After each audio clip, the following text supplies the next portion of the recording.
Hey, RetconRaider here. Today's video is dedicated to the Raiders, the fine folks who help make these videos possible, with special thanks to Revenant, Anerdinwarpaint, Antonio Hernandez, Icestormshadow, Nathan Welch Jr., and Valinrook. Thanks for your support, guys. That said, let's get started.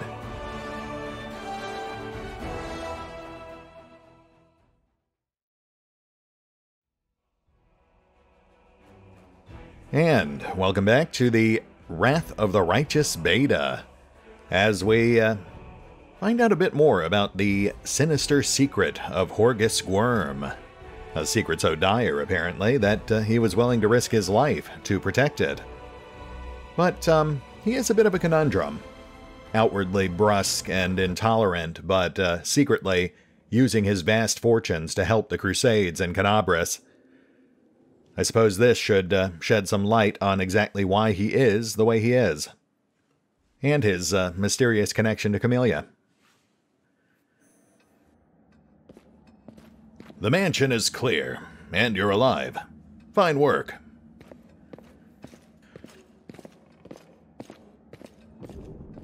My secret door remains unopened. Fantastic. I wasn't too late. If you'll follow me. Family secrets about to be revealed. It's so thrilling.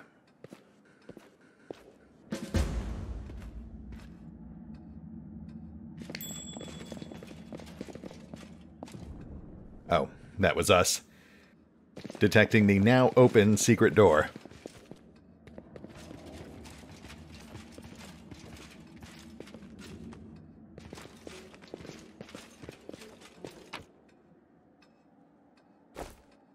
Breastplate +1.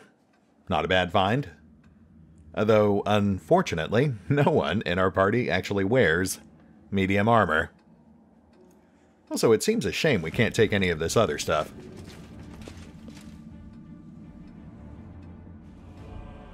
The painting depicts a thin blonde boy with sickly pale skin.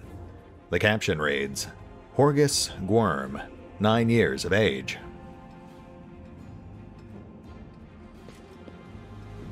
A happy family. Horgus, an unknown half-elf, and their dark-haired young daughter. The painting is captioned, Horgus Gwyrm, Iris, and Camellia. I didn't realize Camellia was supposed to be his daughter. I don't think he's ever referred to her that way. The paintings are right where I left them. Very good. Horgus Gwyrm thanks you for your help. There's something off about the paintings in front of you. The blonde-haired boy in the Gwyrm family colors doesn't look like Horgus in the least. The family portrait depicts Horgus alongside an unknown half-elf woman and a little girl who bears a striking resemblance to Camellia. Who's that in the paintings, Horgus? Ah, so you've noticed. It seems there's no point in hiding it anymore. Horgus is silent for a few moments, then sighs and presses his lips into a hard line. You see, I have 2 secrets. Camellia is, in fact, my daughter. And I am not the real Horgus Gwyrm. You're not Horgus Gwyrm? My real name is Darian Witt. My parents were the servants of the real Gwyrms, at their mansion on the eastern edge of Mendev. The Gwyrms were generous and noble, but short-sighted. They burned through most of their fortune on charity, when instead they should have taken better care of guarding the mansion. When I was 10 or so, I used to play in the garden with the real Horgus Gwyrm, who was just my age.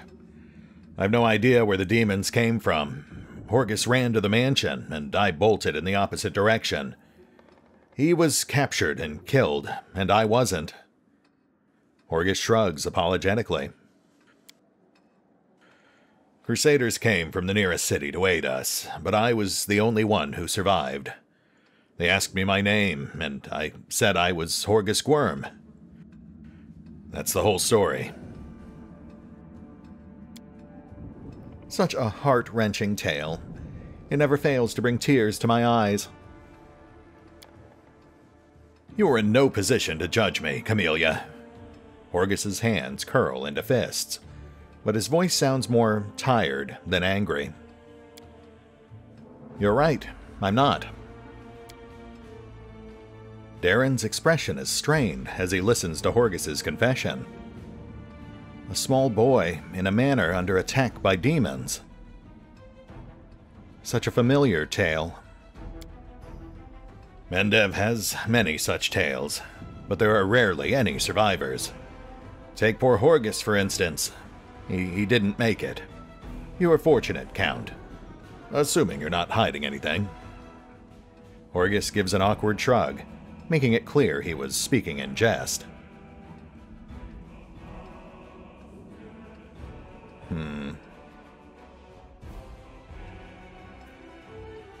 Your past is your own business, not mine.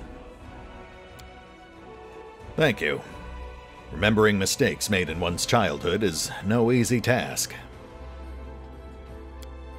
It is difficult for me to speak openly about secrets which I have kept all these years.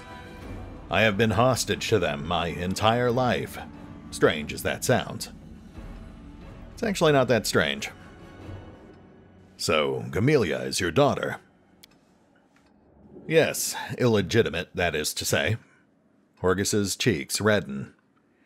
She has resided in this house since birth. The staff thought she was a niece, or the daughter of a friend who had died in the Crusades.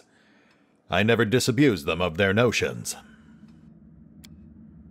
Her mother, Iris, was a half-elf of humble origins. She worked in the gardens here. I wanted to unite the Gwyrm family with another noble line.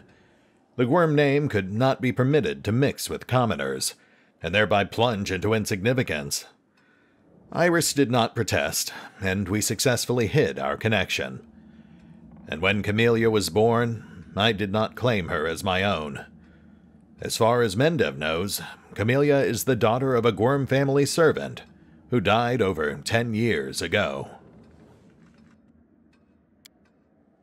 And before you start telling me what a terrible father I am, I want to tell you something. My daughter wanted for nothing. All her whims were fulfilled as quickly as they arose. I hired the best teachers and bought her the best books. She always ate well and had warm clothes.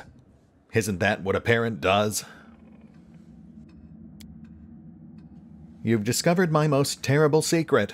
Father cares so much about the Gwyrm name that he raised me in our mansion, hiding me away from the whole world. I'll always be grateful to my father for everything he's done for me, even if Mendev society disapproves of some of his decisions. Would it be insolent of me to beg for your discretion regarding what you know about us? Damn it all, and I thought Horgus as dull as ditch water. But now he brings this delightful offering of a stolen identity, a secret half-elf lover, and a bastard daughter. I'm afraid you'd rather put me to shame. You know what, let's put a pin in that. We'll come back to it in just a moment. What's it like to live your whole life under someone else's name? When I was a boy, I used to hate Horgus. The condescension most of all. The pity on his face. His smile when he called me to join him in his games. The difference in our birthright wasn't fair. Envy clouded my mind. When the demons killed him and not me, I thought it was a gift of fate. I seized my good fortune with both hands and never let go. When I told them my name was Horgus Gwyrm, the only heir to the vast fortune of the Gwyrm family, on that day, life was fair. Unfortunately, it took me many years to see the generosity behind the condescension, and feel the compassion behind the pity. I discovered far too late that Horgus was my friend, even when I didn't feel myself his. I never accepted the hand of friendship he offered, until it was far too late. But now, what can I do? Reveal the truth? Reject the name, and allow it to sink into oblivion? Would my friend Horgus want this? Horgus shakes his head, tired. I bear the name of Horgus Gwyrm with the pride and dignity it deserves. As a banner on a battlefield, I will multiply its merits. The Gwyrm family will not be forgotten. I still serve Horgus Gwyrm. Horgus attempts a smile, but the result is pathetic. So, what are you planning to do now? Well, first and foremost, I shall reward you handsomely for your help. And then I shall burn these portraits. I have kept them all this time out of misplaced sentiment, but they serve no purpose now. My ravaged home will likely be picked to the bone, and the secret room will inevitably be discovered. I don't want these paintings to be seen by anyone else. Very intriguing. And it also really explains a lot. There's a term for it, I think. Survivor's guilt? That might not be right. But clearly, Horgus, the fake Horgus, made a rash decision in his youth. But I give him credit for taking such big steps to both try to make amends for it, but also to kind of punish himself for it. That might actually be what that equipment we've been finding strewn around the manor house is for. But it also goes a long way towards explaining why he is so outwardly brusque, while being secretly charitable and caring in private. In fact, that by extension also explains some of Camelia's behavior, because neither of them can afford to let anyone get too close. They're living these secretive lives where everything could fall apart if they accidentally let something slip.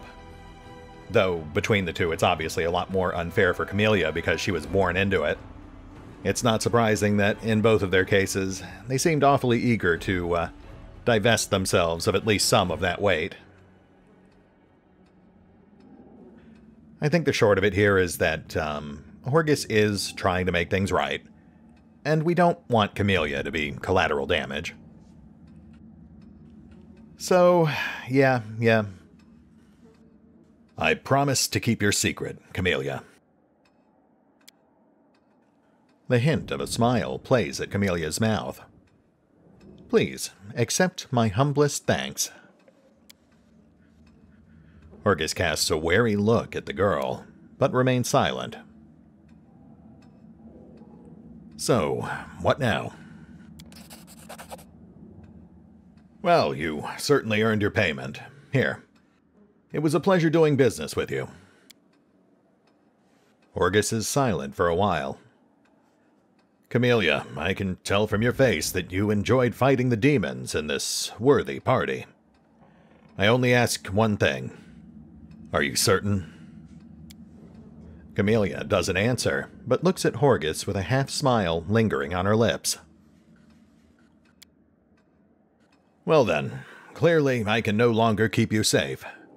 Our house is destroyed, our servants scattered or dead. Horgus stares into his daughter's face, as though he is seeking the answer to an unasked question. Then he turns his attention to you. But now, follow me. We'll make sure no one ever again discovers the secrets of Horgus Gwyrm.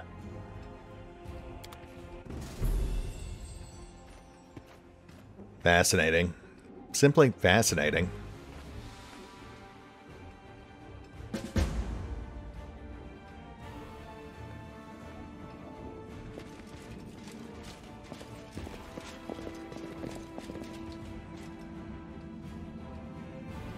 Scorched frames and burned canvases. No one will ever know what these paintings showed. Well, that's that then. Thank you for your help. Farewell, and watch over Camellia.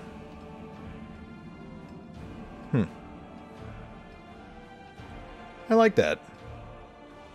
I don't know if it had the same impact as some of the other character backstories, but still, that was something. I've also been informed that this room here is actually inaccessible in the current build, though I do still feel like there's a secret door there, so I might I might still swing by with Walljif in my spare time.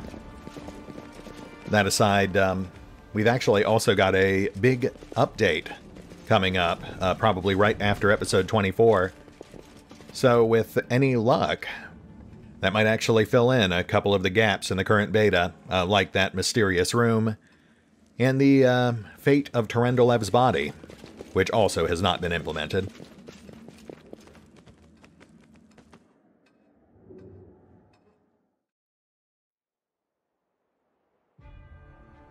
Alright, so at this point, I think all we've got left are 3 optional side locations. What should amount to short mini encounters with tough opponents, but decent loot. Oh, plus we've got a couple of skill checks that we passed on back at the library, so I would like to swing back by there and knock those out too. Or at least fail trying. We'll head for these 2 first, and depending on our condition after, we might push for the 3rd.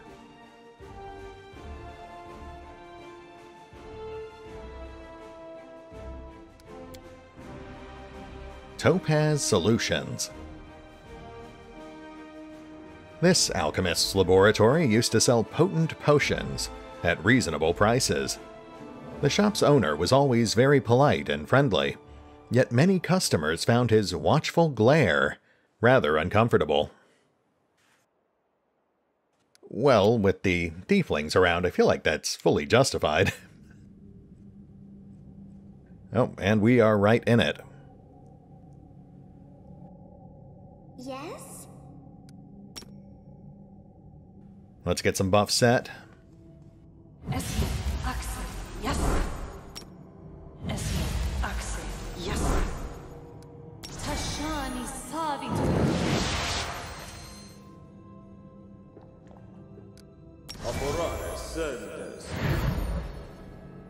As we've seen, the monsters on this side of town are a bit more potent than the ones we got used to in the Outer Ring.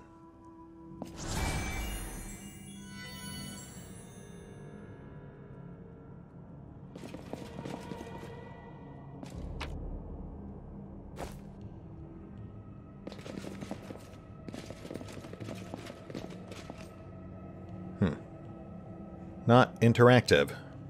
Interesting. Did we step on their toes as well? And that would be why. Is it just the one, or is that other one going to spring up on us too?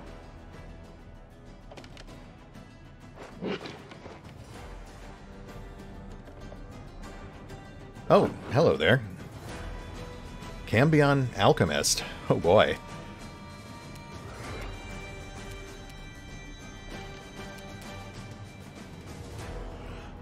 Okay, let's pin down the Mimic.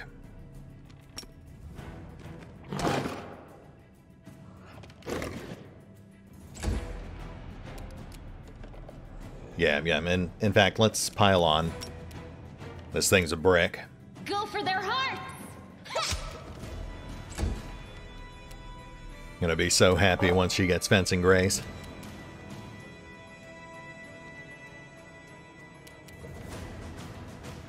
The Alchemist is too far. We'll have to slumber him.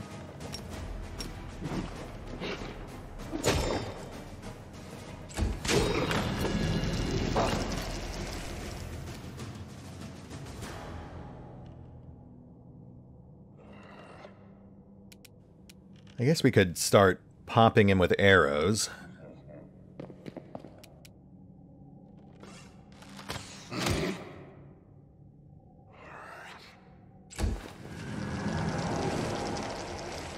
Oh, shoot. Did he not know we were here? Also, that sounded an awful lot like another Mimic. I guess we should really finish up with this first one then, shouldn't we?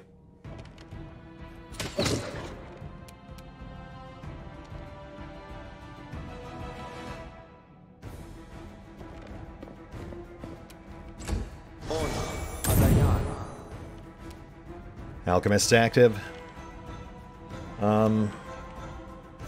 We're gonna hinge everything on Ember being able to incap him.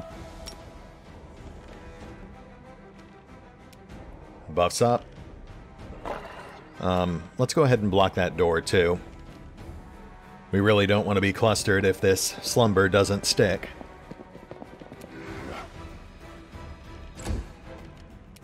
Ember?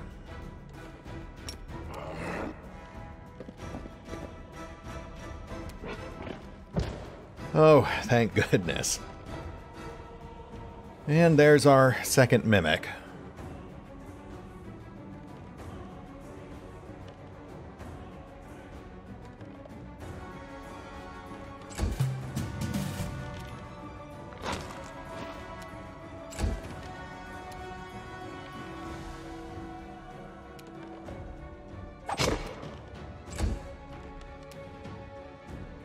Into the fray!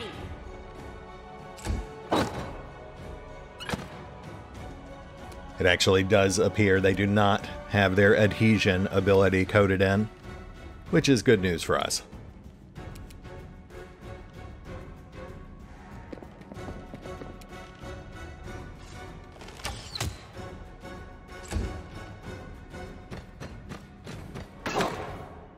Hello. We'll be right with you. I'll make short work of this. All right.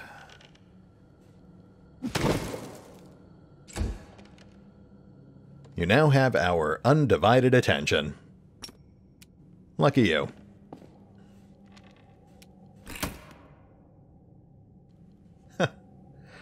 That is adorable.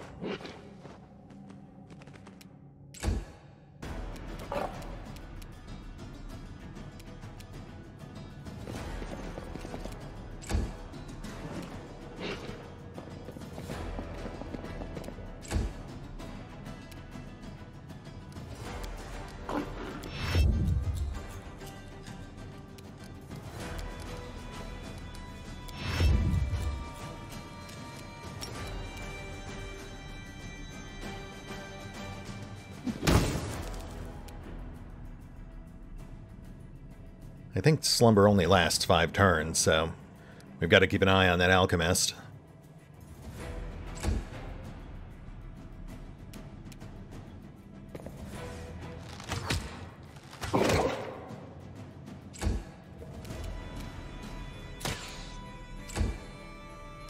Could you guys stop playing with the Mimic, please?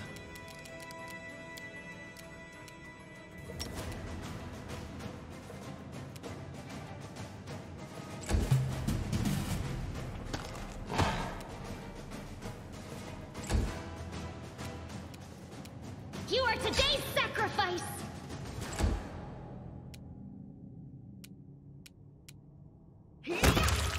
There we go. Let's be careful to not block the door.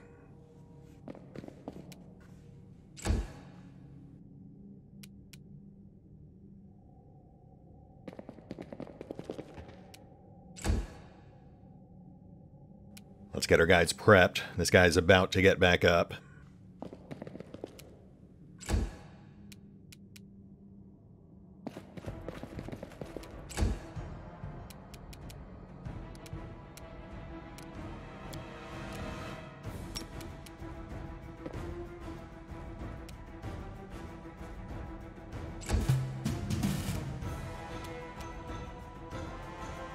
Let's hold. Creed might have this.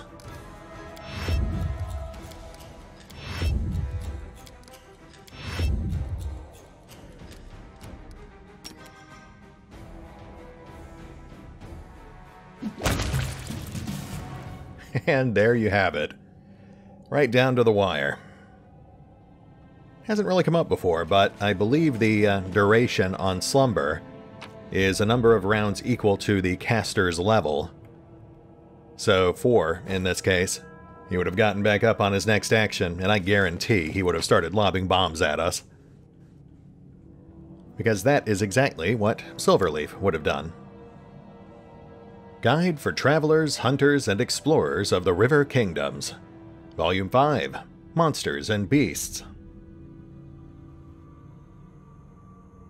Nothing much there. Basic info on wisps, werewolves, and primals. none of which really seem to be involved in this encounter. Not that I'm complaining. I do like world building. And it is easy to take for granted the idea that you already know what's going on because you play Pathfinder. There are a lot of players who will come into this with no real idea what the details of the setting might be. I mean, that was me with Kingmaker. I just picked it up as I went along.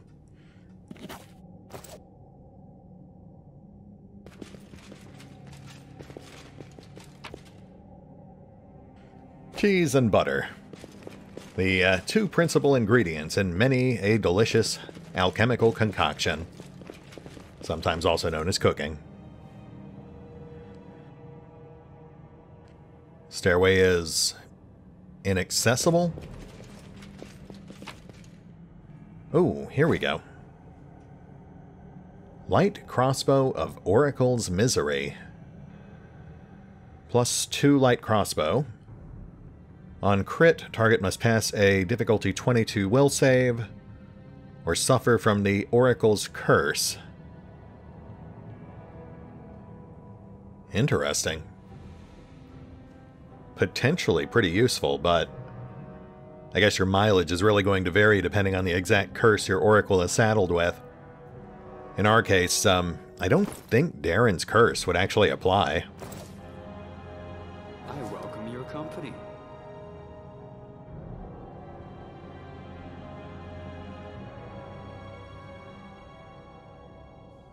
Yeah, see, Powerless Prophecy only affects the character during the first round of combat, so unless you actually opened combat with it and landed a crit, I think it would be too late for it to stagger the opponent in mid-combat.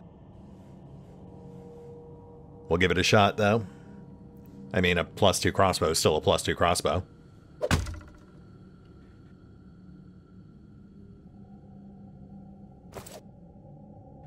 In theory, I suppose Ember's curse would be a bit more potent. A -4 to hit until Remove Curse is cast. Though, of course, her problem is that, A, she's not actually an Oracle. She is a witch with Oracle class features. And, B, her curse also means she would almost never actually hit with a crossbow. So, you know, slightly problematic. Okay, I think that's it. On we go.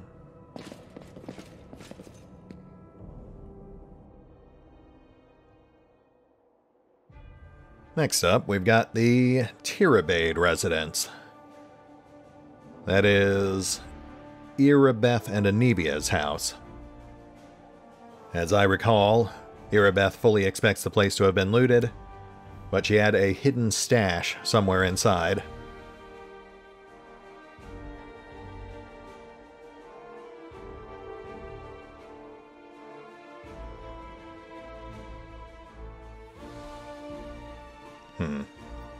I feel like that's not the most efficient path we could have taken. Tirabade residents.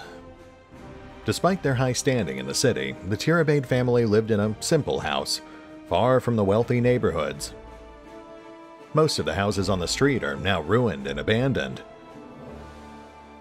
But this one seems intact, although the broken door makes one wonder if there's still anything of value left inside. Sorry, mouse is getting a bit twitchy. Still breaking this one in.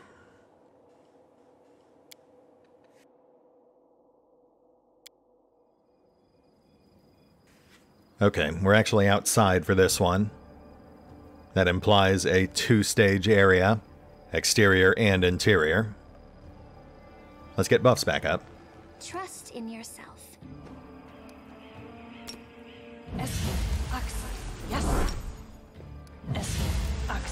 Yes.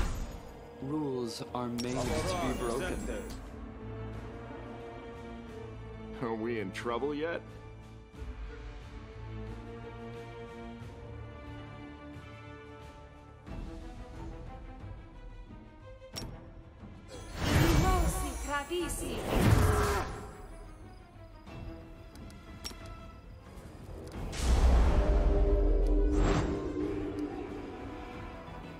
Sure, why not?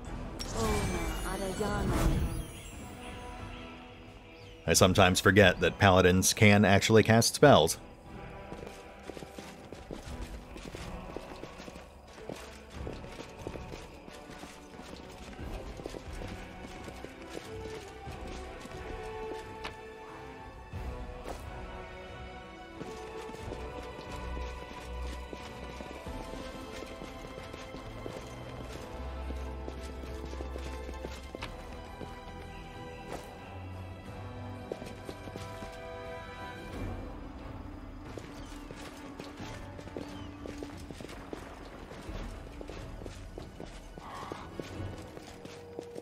I'm sure Whoops. I mean us no harm, Shoot. right?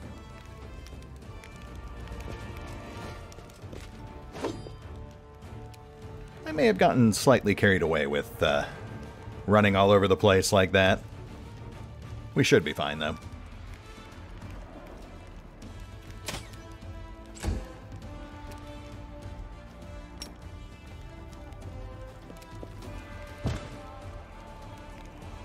Though, in retrospect, Entranced Fighter could imply that a problematic foe is near.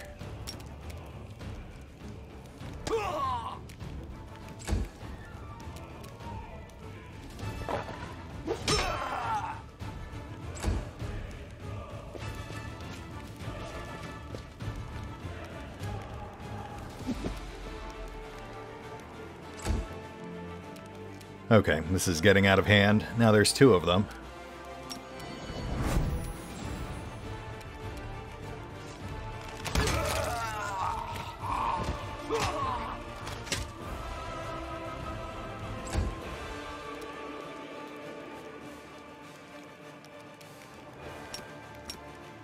The spirits demand your blood!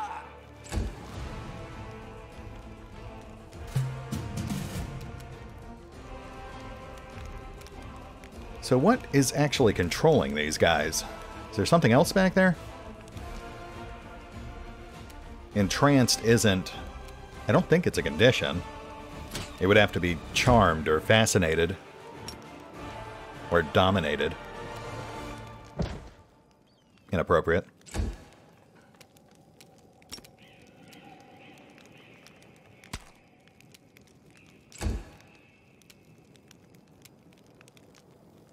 The Inheritor, guide my blade! Sorry, buddy. Oh yeah, fight's still going. There is something out there.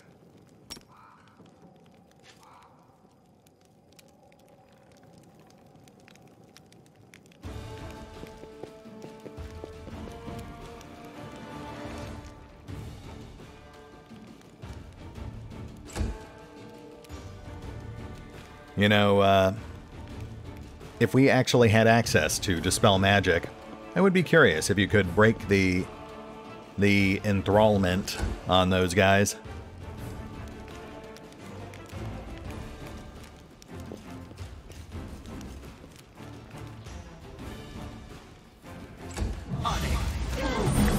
Ooh. That was Mass Inflict Light Wounds, I believe. Vermlek Necrophage.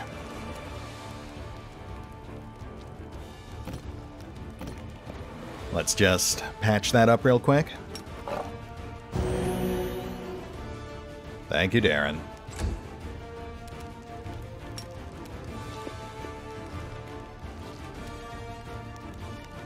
All right, looks like we're doing this the hard way.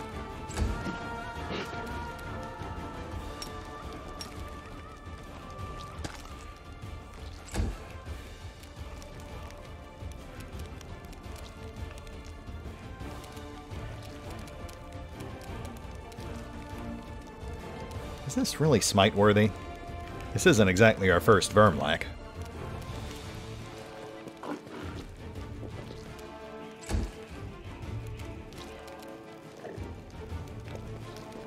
Shields at the ready.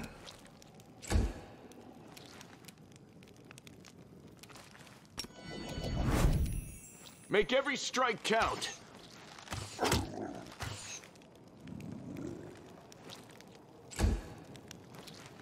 I'm gonna say 50 hit points.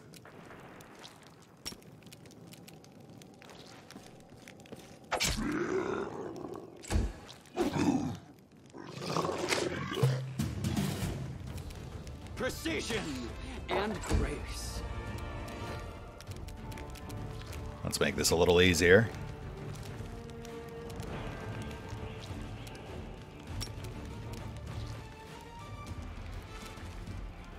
Thank you, Ember.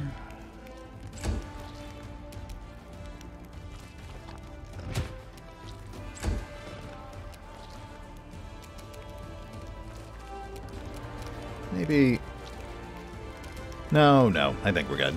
The light, take you!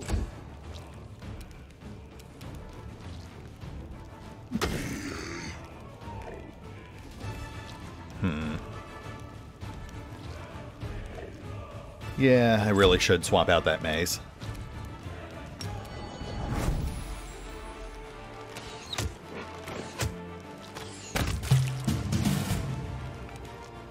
Nice. Just in the nick of time. I mean, granted, it would not have been the end of the world if he'd fired off another mass inflict, but at least this way we save a channel.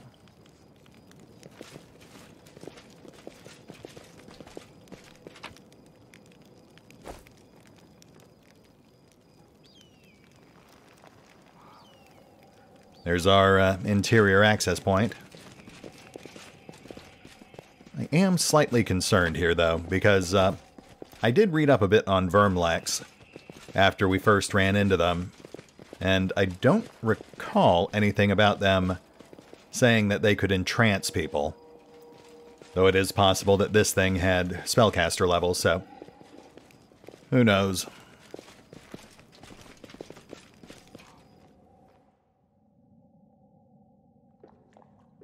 What's that there? Oh. Well, hi there. You can trust me. Let's see if we can carefully remove this trap. I am helpful, am I not? Lovely. Now for the entranced fighter.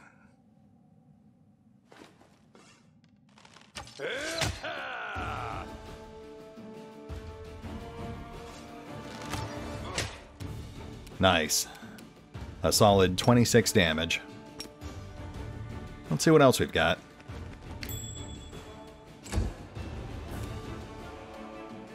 Nothing. Okay. Though I believe that is our stash.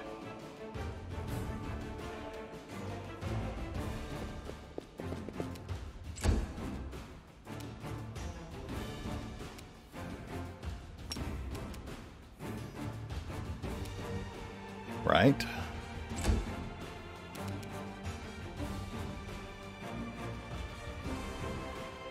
Let's position our guys with turn order in mind.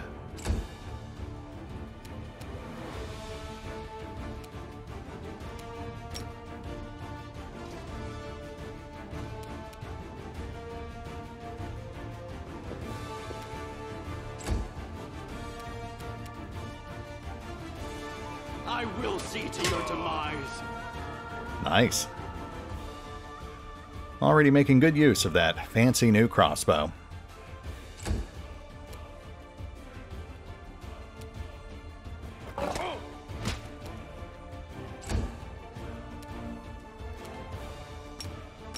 No glory without risk! Endure this!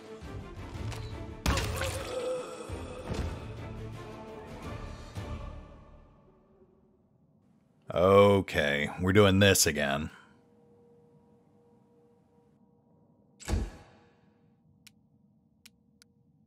Hang back.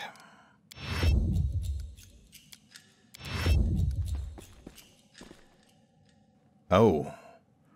Oh, that is a succubus. And she is invisible. Okay, okay. Light of the Angels?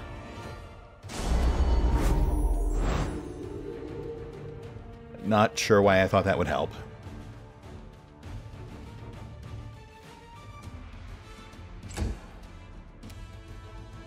Do we have anything that can help us handle this? Yes, glitter dust. Right, because he is an Aasimar.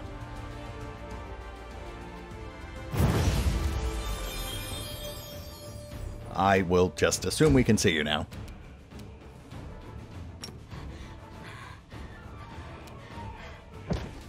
Yes, yes, yes, yes. Die, please.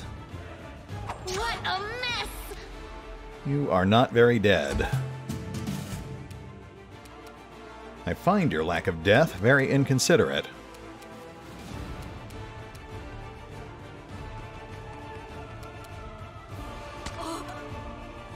Kaiser. Kaiser.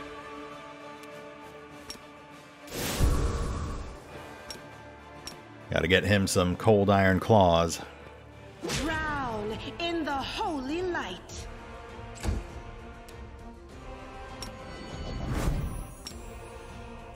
Come on, land.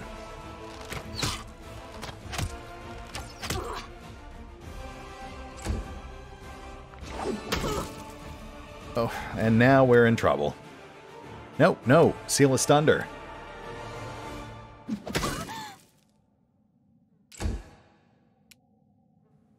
Why do I not swap out that mace? Why? Out of my sight!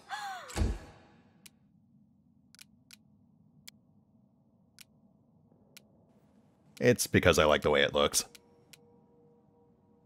But I really should stop using it.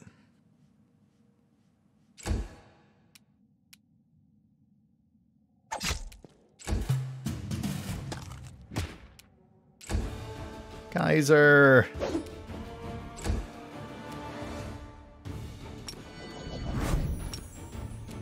You won't survive me. Land, she survived you. No mercy for the wicked. Oh, okay. Well, that's annoying, but I think we can fix that. Missed me already.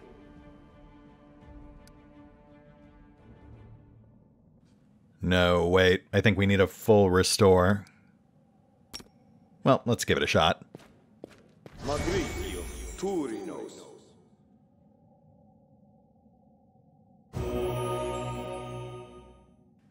Yeah, that's what I was afraid of.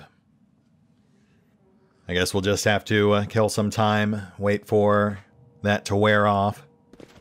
Also, we got level ups.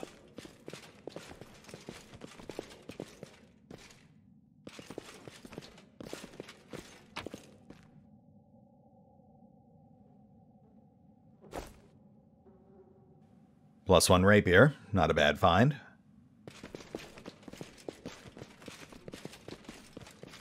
Though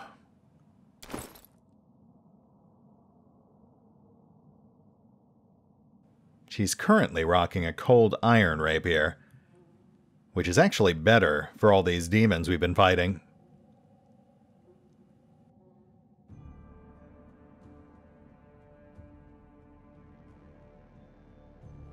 Yeah. Average DR tends to be 3 to 5, so the +1 rapier would be more accurate. But it would inflict on average 2 to 4 less points of damage per swing, and she already has trouble with that.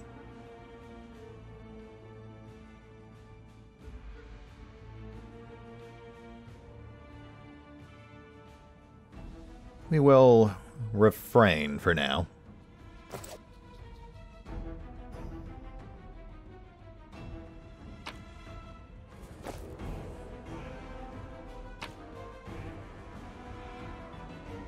Irabeth's letter. Anivia, if you're reading this, know that I'm alive, and I'm rallying a troop of survivors to rise to the city's defense. We're going to fight our way to the Defender's Heart Tavern, set up our command there, and hold the line until help arrives. Or, if the goddess wills it, we'll launch an attack on the Grey Garrison. I love you, and I trust that we will see each other again in this world. Irabeth. Oh, that's sweet. I wonder if we can deliver this for her.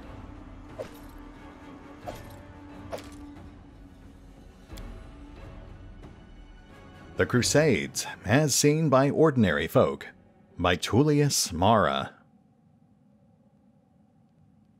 Intriguing.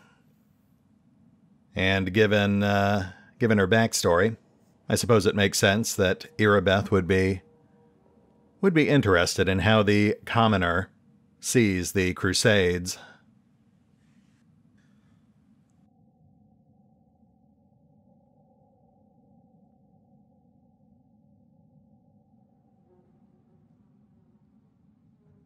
Though, this actually looks to be more of a humorous tale of comeuppance, as opposed to a more in-depth think piece.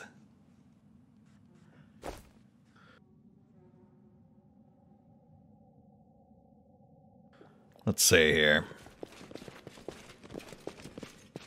Oh boy, 24 hours to kill before this thing goes away.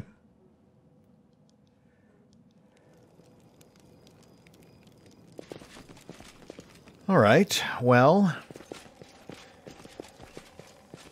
you know what, we're already past the 45-minute mark, and we're probably not in great shape for adventuring now. Let's stop here, but I would like to take a look at our options for our level ups. So I'll go ahead and create a quick save real quick, and we'll have a peek. I've got a general idea of what we're doing here, but I haven't really planned out the minutia. So this will be kind of a dry run on our level ups. First we've got Creed, who is of course hitting 5th level as a Beast Rider, which nets him the Banner ability. That is a passive 60-foot aura that grants a +2 morale bonus on saves versus fear, and a +1 morale bonus on attack rolls when charging. Not bad. Especially since I believe that stacks with Lion's Call.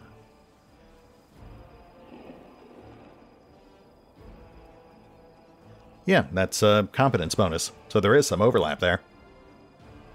Creed is on his way to becoming a mobile command station, just as planned.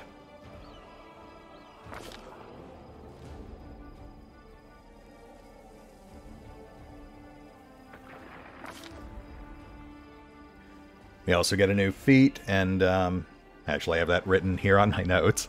Circled twice, mounted combat. That is mostly just setting up for the future. We are not going to gain any immediate benefit, but it is a prereq for some of the other feats we would like later down the line. Such as Mounted Shield, which we'll be picking up once we hit level 7, and can actually ride Kaiser. That'll let Creed share his shield bonus with his trusty Battle Tiger.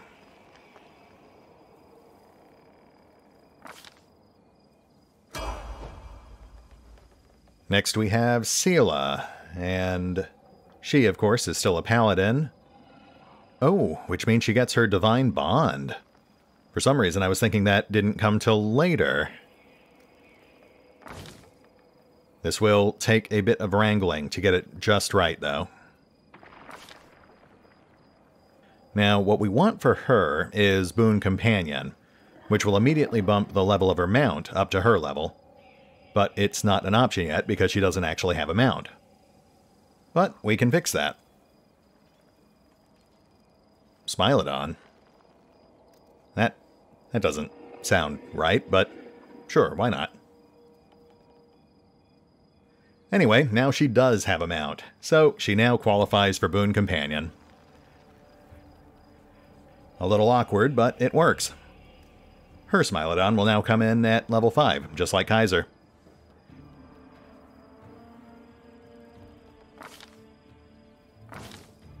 She does seem like a cat person.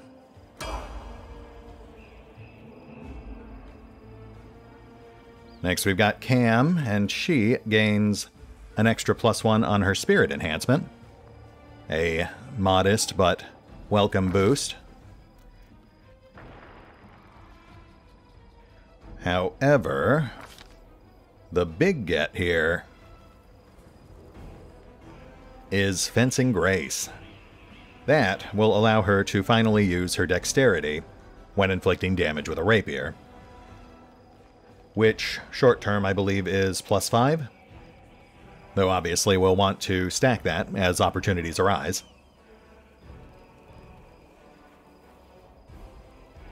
I feel like I'm forgetting something.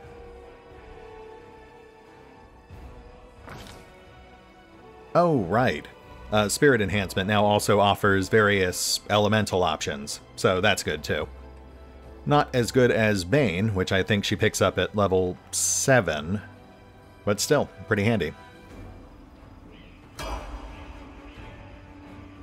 Then we've got Ember, and right off the bat, I should note that because she is level 5, her curse now grants her 2 new spells. Scorching Ray and Burning Arc, both of which are pretty solid. I was hoping for a Fireball, but sadly it doesn't look like she ever gains access to that one. But on the bright side, she now has some solid offensive spells. Burning Arc would have been my second choice anyway.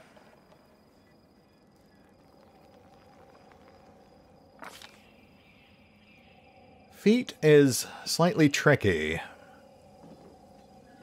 We already picked up Precise Shot and Point Blank Shot, which doesn't really help her with her crossbow, but it is handy for spells that require a range attack, like Scorching Ray. So where do we go from there? The default option for her at level 3 is Elemental Focus, Fire. But I'm not entirely sold on that one, because as we've seen, the vast majority of otherworldly foes we end up encountering are naturally resistant to fire spells. I'm thinking Spell Penetration might actually be a better short-term pick. Elemental Focus only helps with fire-based spells, but this will help with all of our offensive spells.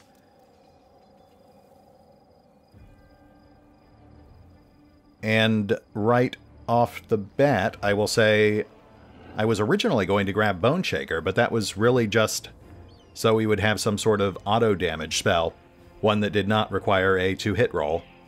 But that roll is now filled by Burning Arc, so I think we can mark that off our list. So what can we take instead?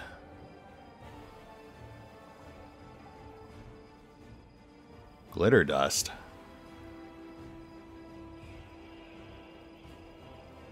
You know, we have encountered multiple foes using stealth and invisibility, and Glitter Dust did help with that last fight.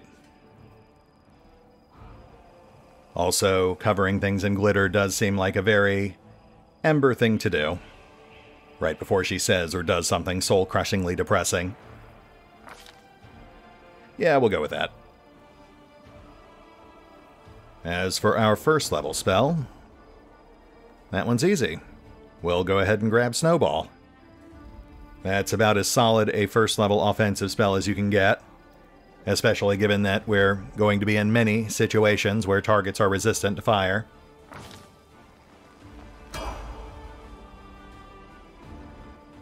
Next is Lan, and he picks up Key Arrow. Oh, right, nice, which swaps out the base damage die for any bow he's using with his unarmed damage, which at the moment means no change because his unarmed damage is D8, and that's the base damage of a longbow. But as he gains levels, that will eventually increase to D10 and then D12 and so on, so eventually he'll have some pretty absurdly powerful arrows.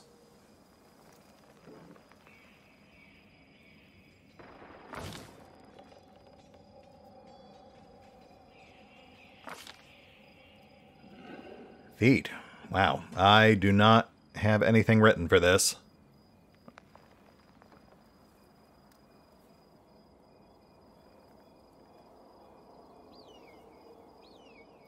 Dragon style? No, that's... styles are not compatible with range attacks.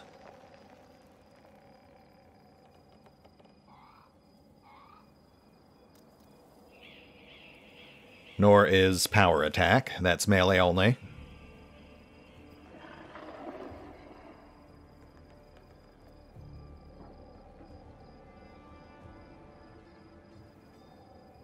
Teamwork feats are too awkward for range fighters. I do remember that Rapid Shot is not compatible with Flurry, so we don't want to make the mistake of taking it.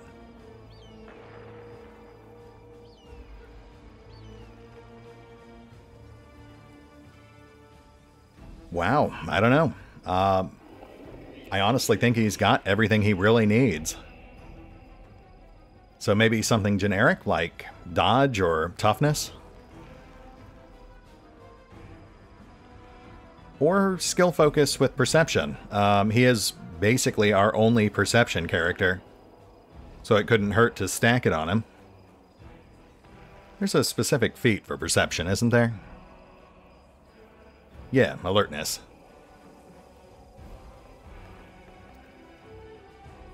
Which, now that I'm looking at it, is actually worse than skill focus, so why would you take this? Okay, well, I have already spent too long dithering over this, so I'll tell you what. Let's go ahead and grab skill focus perception as a placeholder. I might stick with it, but I would love to hear what you guys suggest. Because, like I said, I legitimately have no idea what to take for Lan. Dodge and toughness could be okay, but he's already got a pretty decent AC and hit point total. Plus, he's almost never targeted anyway. Perception, at least, would be pretty consistently useful.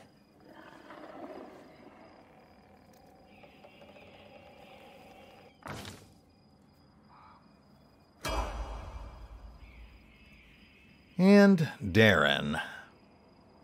Level 5 Oracle.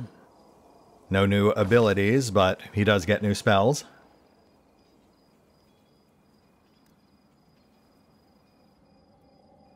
As well as a +4 insight bonus on initiative. Though he's also still staggered on combat start. So it kind of offsets itself. Wait, what is going on here? Oh, right. I had to get weird to fit in religion. Yeah, that looks better. Ember's already got us covered on Arcana and Persuasion. He gets a new feat, and thus far, he has stayed completely focused on channeling. So let's shift gears and pick up some offensive feats.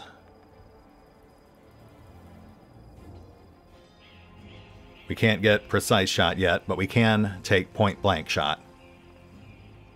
We'll pick up Precise Shot at 7.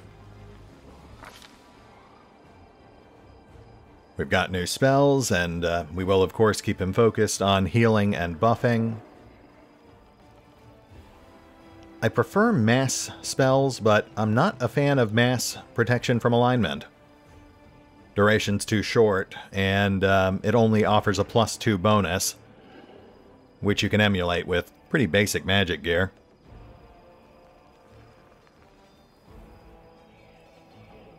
A bit off script, but it is nice to have a way to lock down problematic casters.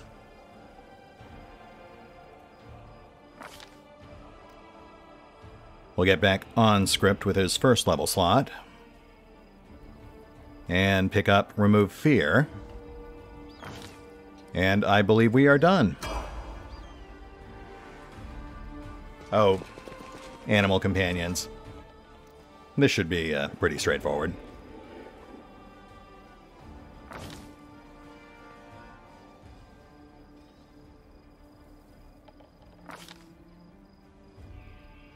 There's a nice set of magic scale mail back at the Defender's Heart that I've got my eye on.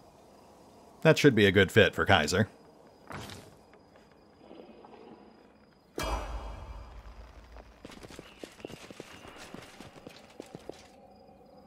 I'm not so sure about Sela's Smilodon, because I'm not sure she's actually supposed to have this thing, and it's something that might be fixed as soon as the next update, which is like a week out. But, we'll keep things simple. I will just run with the same build we used for Kaiser. Daredevil Sabercat, medium armor, perception.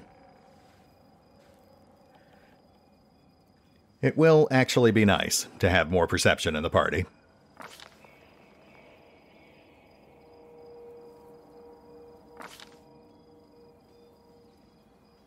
Name. Well, I was going to name her mount Asemi, after the paladin whose helmet she stole and whose death she feels responsible for. But that was when I thought her mount was going to be a warhorse. If we are indeed going with another cat, then I'm afraid I'm going to have to name it Layla. For the little lady Layla is Kaiser's boon companion. Thus essentially assuring that Sela will always have a permanent slot in our party, because I couldn't bear to separate Layla and Kaiser.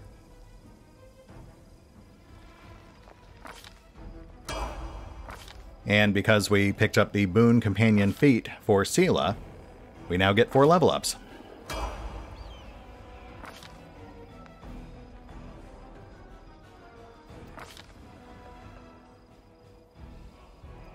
Right, we boosted wisdom for the extra will and perception.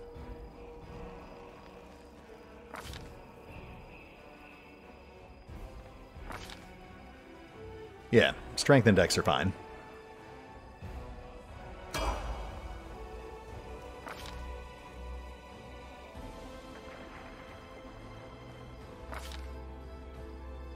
As for our final feat, we don't want heavy armor, because that's actually too heavy.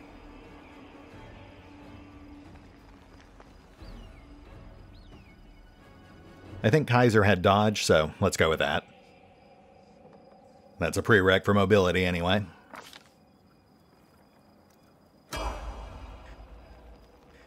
And now we are done. We're just over the hour mark, slightly longer than I'd like, but I guess that couldn't really be helped. I do like to have these level up sequences at the end of the episode instead of the beginning or the middle. That way I have time to fish for feedback and see what you guys think before I actually lock all these choices in. Anyway, I'd still like to see if I can get this thing edited and ready to go in a timely fashion, so let's go ahead and hit the pause button now. I'll give you guys a couple of days to toss feedback at me. I'll take a look at your suggestions and make appropriate changes. And we will pick up here next time. See you then.